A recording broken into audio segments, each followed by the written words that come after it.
Hello சைடெக் friends, இந்த வீடியோவில் நம்ம பார்க்க போகிறது என்ன அப்படின்னாக்கா, உளவியல்னா என்ன, அதனுடைய வரையறை டெஃபினேஷன் என்ன அப்படின்றத பற்றி பார்க்க போகிறோம்.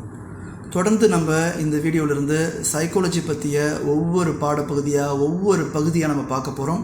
அதில் முதல் பகுதியாக சைக்காலஜினா என்னன்னு தெரிஞ்சுக்கணும். சைக்காலஜி கற்றுக்கிற அல்லது தெரிஞ்சுக்கிற ஆசைப்படுற நீங்கள், இந்த சேனலுக்கு சப்ஸ்கிரைப் பண்ணியிருக்கிற நீங்கள், சைக்காலஜி பற்றிய வரையறை என்ன, அதை பற்றி உளவியலாளர்கள் என்ன விதமான விஷயங்கள் சொல்லியிருக்காங்க, என்ன விதமான டெஃபினேஷன்ஸ் கொடுத்துருக்காங்க அப்படின்ற புரிதலோட இந்த பகுதியை நம்ம ஆரம்பிப்போம்.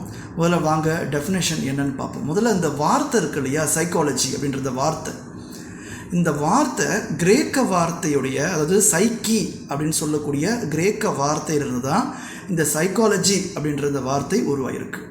அந்த சைக்கி அப்படின்னு சொல்லக்கூடிய இந்த வார்த்தைக்கு என்ன அர்த்தம் அப்படின்னாக்கா, பிரீத், ஸ்பிரிட், சோல் அப்படின்னு நம்ம சொல்லலாம். அதாவது தமிழில் சொல்ல போனால் சுவாசம் அல்லது பிராணன்னு சொல்லுவோம் இல்லையா, பிராணன், உயிர், ஆன்மா அப்படின்னு இந்த கிரேக்க மொழியில் அர்த்தம் கற்பிக்கப்படுது. இந்த வார்த்தைகளின் அடிப்படையில் தான் இந்த சைக்காலஜி அப்படின்ற வார்த்தை உருவாயிருக்கு. இந்த கிரேக்க வார்த்தை இருக்குல்ல, இதில் லோஜியா அப்படின்ற இந்த வார்த்தை அப்படின்னாக்கா ஸ்டடி அப்படின்னு அர்த்தம். லோஜியா அப்படின்னாக்கா ஸ்டடி, அதாவது அதை பற்றி படிக்கக்கூடிய கல்வி அப்படின்னு அர்த்தம். ஸோ இதனுடைய கூட்டான வார்த்தை தான் சைக்காலஜி அப்படின்னு அர்த்தம். அதாவது சுவாசத்தை பற்றிய அல்லது ஆன்மாவை பற்றிய அல்லது உயிரை பற்றிய ஒரு கல்வி தான் சைக்காலஜி அப்படின்னு சொல்லப்படுது. இதுதான் ஆரம்ப காலத்தில் கொடுக்கப்பட்ட ஒரு வரையறை. சரி, அதுக்கப்புறம் என்ன விதமான வரையறைகள்லாம் உருவாச்சு அப்படின்னாக்கா, நம்ம இது எப்படிலாம் எடுத்துக்கலாம்னாக்கா, ஸ்டடி ஆஃப் சோல்னு எடுத்துக்கலாம். அதாவது ஆன்மாவை பற்றி படிக்கக்கூடிய ஒரு கல்வி தான் சைக்காலஜி அப்படின்னு ஒரு முடிவுக்கு வரப்பட்டது. அதற்கு பிறகும் கூட நிறைய விதமான டெஃபினேஷன்ஸ் உருவாக்கப்பட்டது. அவைகள் என்னெல்லாம் சொல்லப்பட்டிருக்கு அப்படின்றதுல முதல் அடிப்படையாக சொல்லப்படுறது என்னென்னா, ஸ்டடி ஆஃப் மைண்ட் அப்படின்னு சொல்கிறாங்க. அதாவது மனதை பற்றி படிக்கக்கூடிய ஒரு கல்வி தான் சைக்காலஜி, ஸ்டடி ஆஃப் மைண்ட் அப்படின்னு சொல்லப்பட்டது. இவைகள்லாம் சைக்காலஜி பற்றி கற்றுக்கிற நீங்கள் தெரிஞ்சுக்கிறதுக்கு ரொம்ப ஒரு உபயோகமாக இருக்கும்னு நம்புகிறேன். இதன் அடிப்படையில் வில்லியம் ஜேம்ஸ் அப்படின்னு சொல்லக்கூடிய ஒரு சைக்காலஜிஸ்ட், இவங்க உளவியலுக்கு என்ன விதமான வரையறை கொடுத்துருக்காங்க அப்படின்னாக்கா, என்ன விதமான எக்ஸ்ப்ளனேஷன் கொடுத்துருக்காங்கனாக்கா, ஸ்டேட் ஆஃப் கான்ஷியஸ்னஸ் அப்படின்னு சொல்கிறாங்க. அது என்ன ஸ்டேட் ஆஃப் கான்ஷியஸ்னஸ் அப்படின்னாக்கா, நினைவு நிலை அப்படின்னு சொல்கிறாங்க.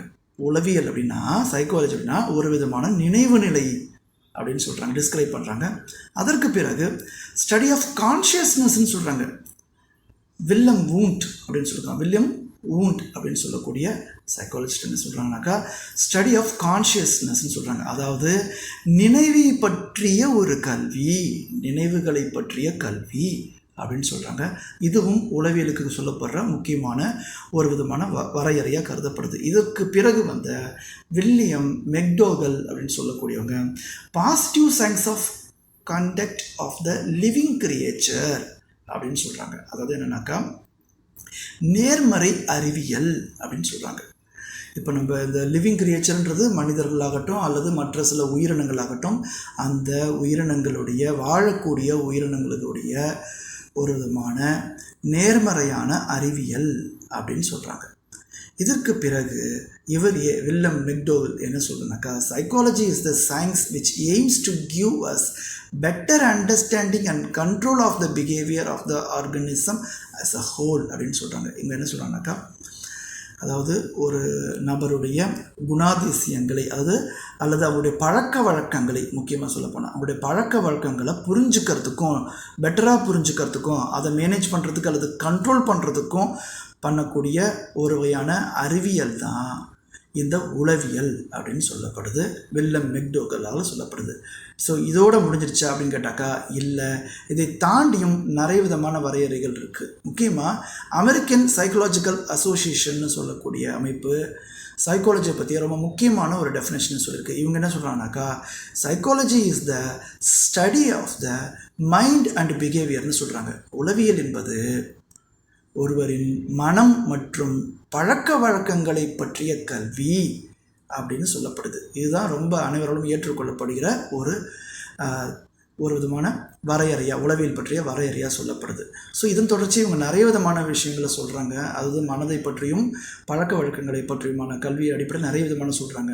ஸோ இது இப்போ சம்மந்தப்பட்ட நிறைய சயின்டிஃபிக் ரிசர்ச் சென்டர்ஸ் மூலமாக நிறைய ஸ்டடீஸு இதை தொடர்ச்சியாக நிறைய விதங்கள் பண்ணப்படுது, உளவியல் அளவில் பண்ணப்படுது. ஸோ தற்போதுள்ள சூழ்நிலைகளில் உளவியலுக்கு என்ன விதமான வரையறைகள் கொடுக்குறாங்க அப்படின்னாக்கா, psychology is the scientific study of human and animal பிஹேவியர்னு சொல்லப்படுது. உளவியல் என்பது ஒரு மனிதனுடைய பழக்க வழக்கங்களையோ அல்லது மனசை பற்றியோ படிக்கிறது மட்டுமல்ல, மனிதர்களை தாண்டியும் மனிதர்களை பற்றியும் மற்றும் மிருகங்களுடைய குணாதிசயங்களை பற்றியும் படிக்கக்கூடிய ஒரு கல்வியாக கருதப்படுது. இத்தனை விதமான வரையறைகள் பார்த்திங்கனாக்கா உளவியலுக்கு கொடுக்கப்படுது. சரிங்களா? ஸோ உங்களுக்கு உளவியலை பற்றி கற்றுக்கணுன்னீங்கன்னா இந்த உளவியலை பற்றி டெஃபினேஷன் தெரிஞ்சுக்கிறது ரொம்ப பெட்டர்னு சொல்லப்படுது. ஆரம்ப காலங்களில் உளவியலை பார்த்திங்கனாக்கா ஃபிலாசபியாக தான் கருதப்படுது. அதாவது ஒரு தத்துவ அடிப்படையில் தான் பார்த்தப்படுது. அதற்கு பிறகு வந்த உளவியலாளர்கள் இதை இல்லை, இது ஒரு அறிவியல். உளவியல் என்பது ஒரு சயின்ஸு, சைக்காலஜிஸை சயின்ஸுன்னு சொல்கிறாங்க. அதற்கு நிறைய விதமான உதாரணங்களும் கொடுக்குறாங்க. ஏன் இதை சயின்ஸுன்னு சொல்கிறாங்க அப்படின்னாக்கா, இப்போ சயின்ஸுன்றது என்ன பண்ணுதுங்க, ஒரு விஷயத்தை கண்டுபிடிக்குது, அதற்கான விளக்கங்களை கொடுக்குது, அதற்கான ஆராய்ச்சிகள் செய்யப்பட்டு அதற்கான நிரூபிக்கப்படுது. இத்தனை விஷயங்களுமே சைக்காலஜியில் பண்ண முடியும். ஸோ சைக்காலஜின்றது எதை உருவாக்குது, எதை டிஸ்கிரைப் பண்ணுது அப்படின்னு கேட்டாக்கா, கற்றல், உணர்வுகள், யோசனைகள், சிந்தித்தல், இந்த விஷயங்களை அடிப்படையாக கொண்டது தான் உளவியலாக கருதப்படுது. ஸோ சயின்ஸில் இந்த விஷயங்களை எல்லாத்தையுமே நம்ம நிரூபிக்க முடியும். அவங்களுடைய பிஹேவியரை, அவங்களுடைய கற்றல் திறனை, அவங்களுடைய ஃபீலிங்ஸை, இமோஷன்ஸை நம்ம அளவிட முடியும். அப்படின்றதுனால இதை ஒரு சயின்ஸாக நம்ம கருத முடியும். ஸோ அதனால் நம்ம இதை ஒரு சயின்ஸ் அப்படின்னு சொல்லலாம். வில்லியம் வூண்ட் என்ன சொல்கிறாருனாக்கா, முதல்ல ஹியூமனுடைய பிஹேவியரை அக்யூரேட்டாக கண்டுபிடிக்கிறதுக்கான மெஷர்ஸ் எல்லாம் கண்டுபிடிக்கிறார். அளவைகள்னு சொல்லுவோம். அவர் அளவைகளை கண்டுபிடிக்கிறாரு. அப்புறம் சிக்மண்ட் ஃப்ராய்ட் அப்படின்னு சொல்லக்கூடிய உளவியலாளர் மற்றும் மேஸ்லோ, ரோஜர்ஸ், வாட்சன், பாவ்லோ, இந்த மாதிரியான நிறைய விதமான உளவியலாளர்கள் சைக்காலஜியை சயின்ஸாக டெவலப் பண்ணலாம், சயின்ஸாக இதை கன்சிடர் பண்ணலாம் அப்படின்னு அவங்க நிறைய விதமான ஆராய்ச்சிகள் பண்ணி அந்த ஆராய்ச்சிகள் விளைவாக தெரியப்படுத்தியிருக்காங்க. அதனால் நம்ம இதை ஃபிலாசபியாக மட்டும் எடுத்துக்க வேண்டிய அவசியம் இல்லை. இதை ஒரு சயின்ஸாகவும் எடுத்துக்க முடியுன்றதுக்கான நிறைய விதமான ஆராய்ச்சிகள்லாம் இருக்குது.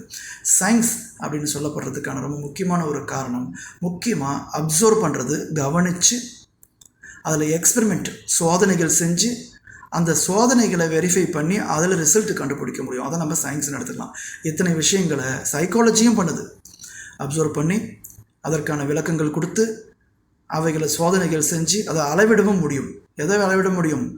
மனிதர்களுடைய ஹியூமன் பிஹேவியரை, அவங்களுடைய இன்ட்ரெஸ்ட்டை, அவங்களுடைய எண்ணங்களை, அவங்களுடைய இமோஷன்ஸை, இவைகளை நம்ம அளவிட முடியும், அப்சர்வ் பண்ண முடியும், அதற்கான விளக்கங்களை கொடுக்க முடியும். இது அத்தனையும் சயின்ஸில் பாசிபிள், இது அத்தனையும் சைக்காலஜிலையும் பாசிபிள். அப்படின்றதுனால சைக்காலஜியை நம்ம சயின்ஸாக எடுத்துக்க முடியும். அவங்களுடைய இமோஷன்ஸை சைக்காலஜியை பயன்படுத்தி அவங்களுடைய சைக்காலஜின்றது ஒரு சயின்ஸ்லேயே அது எதெல்லாம் டீல் பண்ணுதுனாக்கா, ஒரு மனிதனுடைய நோக்கங்கள், அவங்களுடைய ஃபீலிங்ஸ், அவங்களுடைய உணர்ச்சிகள், உணர்வுகள், எண்ணங்கள், செயல்கள், இவைகள் எல்லாத்தையுமே கண்டறிகிறதுக்கு, அளவிடுறதுக்கு, அவற்றை பற்றிய விளக்கங்களை, எக்ஸ்ப்ளனேஷன்ஸ் கொடுக்கறதுக்கு இது பயன்படுத்தப்படுது. அப்படின்றதுனால சைக்காலஜி நம்ம சயின்ஸாக நம்ம எடுத்துக்க முடியும் அப்படின்ற இந்த விளக்கத்தை இந்த பகுதி 1 நான் தெரியப்படுத்துகிறேன். சைக்காலஜி பற்றி கற்றுக்கிற ஆர்வம் இருக்கிற நீங்கள் இந்த முதல் பகுதியை தொடர்ச்சியாக நிறைய பகுதிகள் வரப்போகுது. அடுத்த பகுதியில் இந்த சைக்காலஜி எப்படி உருவாச்சு, ஹிஸ்ட்ரி ஆஃப் சைக்காலஜி, அது எப்படியெல்லாம் உருவாக்குனாங்க, யாரெல்லாம் உருவாக்குனாங்க, அதுக்கு என்னென்ன வருடங்களில் என்ன மாதிரியான விளக்கங்கள்லாம் கொடுத்துருக்காங்க அப்படின்றத பார்ப்போம்.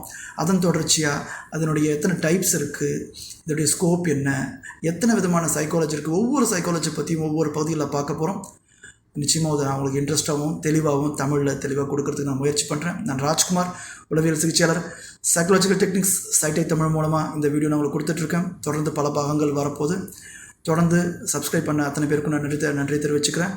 இந்த சைக்காலஜி பற்றி தெரிஞ்சுக்கணும் நபர்களுக்கு இந்த வீடியோ நீங்கள் ஷேர் பண்ணுங்கள். இதில் நீங்கள் என்ன கற்றுக்கிட்டீங்கன்றதை கமெண்ட் பாக்ஸில் கமெண்ட் பண்ணுங்கள், லைக் பண்ணி வச்சுக்கோங்க. தேங்க்யூ ஃபார் வாட்சிங்.